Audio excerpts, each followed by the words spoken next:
Lakini pia dalili ya tatu ni pale ambapo ukiwa unakata kona ukiwa unakata kona unakusikia pia kelele upande fulani ambao unakuwa unakata kona, au muda mwingine unajikuta unasikia kelele upande zote. Lakini pia unakata kona kwa shida sana. Unakata kona kwa shida. Kwa ukiona unakata kona pia kwa shida, basi ujue hiyo ni moja kati ya dalili ya kwamba drive shaft zako zimesumbua. Na dalili ya mwisho kabisa ambayo ni mbaya zaidi, ambayo sitamani mmiliki wa Mazda ufikie, ni gari kushindwa kwenda.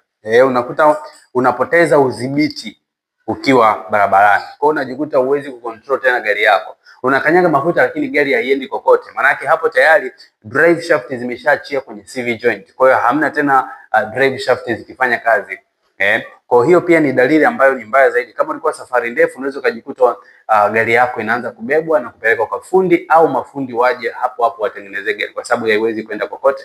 Kwa hiyo ni dalili mbaya. Kwa hiyo mara nyingi ushauri wangu mkubwa, ninashauri watu wengi tukiona hii dalili ya kwanza, hii dalili kubwa sana muhimu sana kwenye drive shaft kufa. Kwa ukiona dalili ya kwanza imeanza kutokea, basi hiyo dalili hakikisha unaanza kujiandaa mapema na kushughulikia tatizo. Na ukigundua kwamba gari yangu siwezi kwenda spidi labda zaidi ya 80, usisafiri safari ndefu, kwa sababu unaweza ukaumbuka pasipo kujua.